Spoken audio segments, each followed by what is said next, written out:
वालेकुम। कैसे हैं आप? उम्मीद है सब बिल्कुल ठीक होंगे। बड़ा डिफरेंट टॉपिक सोचा है आपसे डिस्कस करूं, पर डिफरेंट तो नहीं है। सबके घरों में सर्वेंट तो होते हैं और ऑलमोस्ट जो वर्किंग लेडी हैं उनके घर में तो ज़रूर होते हैं। तो मैं भी सारी ज़िंदगी मैंने काम की है, तो मैंने भी अपने घर में ना 24 आवर्स ज़रूर कोई ना कोई सर्वेंट रखा। मेल ज़्यादातर फीमेल रखी, बच्चियां लड़कियां। तो लेकिन इस दौर में तो वफादार नौकर का मिलना ऐसे ही है जैसे, क्या आपको बताऊं, बहुत मुश्किल है। लेकिन पहले ऐसा नहीं था। मैं जो आज आपको स्टोरी बता रही हूँ ना, एक वफादार नौकर की है, लेकिन वो नौकर नहीं था असल में। अल्लाह ने उसको मेरे घर में भेजा। 2 बहन भाई थे व्यूअर्स, और वो किसी के रेफरेंस से आए कि भाई उनको काम चाहिए, तो मैंने रख लिया। बहन बड़ी थी और भाई छोटा था।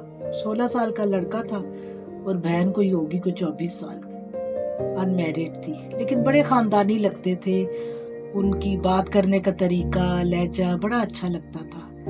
और मुझे बल्कि उनसे, मैं जब उनसे कोई काम कहती थी तो मुझे ज़रा थोड़ी झिझक होती थी। लेकिन ज़ाहिर है, मैं, आपको पता है कि मैं जब जॉब करता है इंसान 9 to 5, तो उसको टाइम भी कम मिलता है नौकर के साथ बात करने का या कोई उनसे कहने का। शाम को आती थी थकी हुई, आगे खाना शाना वो लोग बना देते थे और मैं, बच्चे भी उन्हीं के पास होते थे।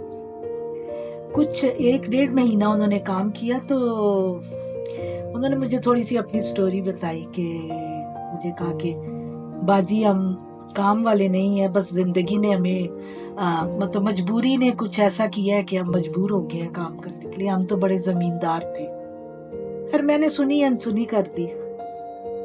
तो एक दफा क्या हुआ, वो लड़का छुट्टी पे गया और वो कुछ डॉक्यूमेंट्स लेके आया मेरे पास।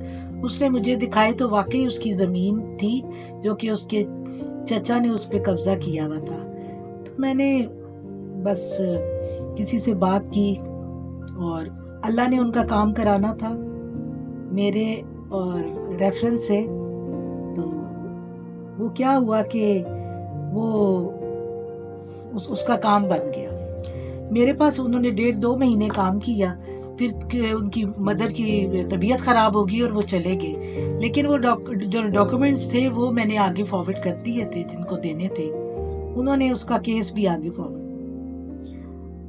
काफ़ी अरसा गुजर गया, कोई साल गुजर गया, 1.5 साल गुजर गया। अब मीनवाइल कई काम वाले आए, कई चले जाते हैं। अचानक मुझे उस लड़के का फ़ोन आया कि बाजी, मैं आपके घर आ रहा हूँ। मैंने कहा जी बेटा, मोस्ट वेलकम, आप आ जाओ। तो मेरे घर आ गया, हाथ में कुछ मिठाई का डिब्बा पकड़ा हुआ। दोनों बहन भाई आए तो आके रोना शुरू हो गए कि बाजी, हमें वो ज़मीन का हिस्सा जो हमारा था, जिस पे कब्जा किया हुआ था मेरे चचा ने और उसके बच्चों ने, वो हमें मिल गई है बाजी। हमें ज़मीन मिल गई है। हम इतने वो खुश। लेकिन वो, मतलब आज वो लड़का जो मेरे घर में, उसको रोटी भी नहीं बनानी आती थी। और मैं अब भी सोचती हूँ तो मैं अल्लाह ताला से माफ़ी मांगती हूँ कि वो मतलब कैसे वो मुझे तो नहीं पता था ना। तो मैंने उनसे 1.5 महीना काम करवाया, लेकिन उनका हक अदा किया।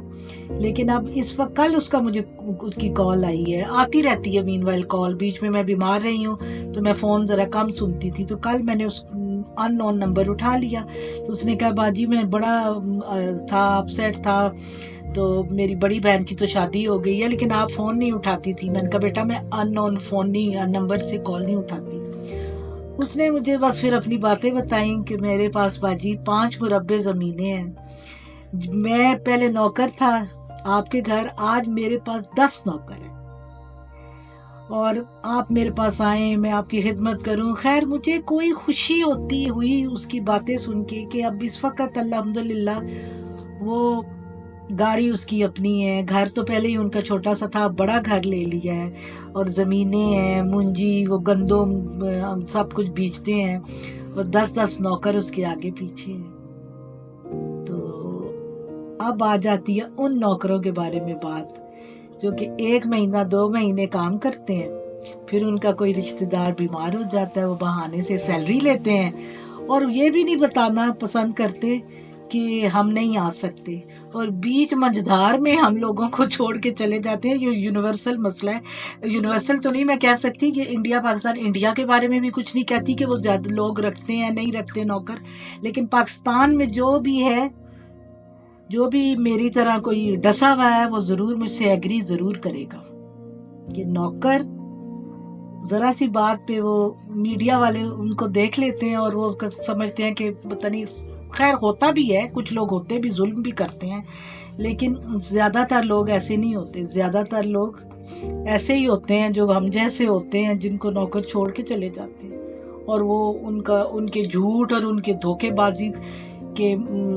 فریب میں آ کے تو پورے مطلب اپنے اس سنت کو پورا کرتے ہیں جو نبی پاک صلی اللہ علیہ وسلم نے کہا کہ نوکر کے پسینہ خشک ہونے سے پہلے ان کا مطلب ان کو آپ دے دیں تنخواہ۔ تو جیسے ہی ان کا ٹائم آتا ہے میں تو فوراً دے دیتی ہوں، اور میری طرح کئی لوگ ہوتے ہیں فوراً اللہ سے، کیونکہ ہمیں تو اللہ سے خوف آتا ہے نا، ہم کہتے ہیں کہ ہائے ان کی دعا نہ لگ جائے، یہ نہ ہو جائے، تو ان کو کیوں نہیں خوف آتا؟ کیا ان کو دل میں خیال نہیں آتا کہ وہ انسان یا وہ جس کے گھر میں کام کرتا ہوں بغیر بتائے میں جا رہا ہوں، کتنا اس نے میرا خیال کیا؟ تو ویور ذرا اپنے کامنٹ میں مجھے لکھیں تو صحیح، آپ بھی کسی نوکر کے ڈسے ہوئے ہیں؟ آپ کو بھی نوکر اسی طرح دھوکہ دیتے ہیں، جھوٹ بولتے ہیں؟ کرتے تو ہوں گے، مجھے ضرور بتائیے گا، میں ویٹ کر رہی ہوں آپ کا۔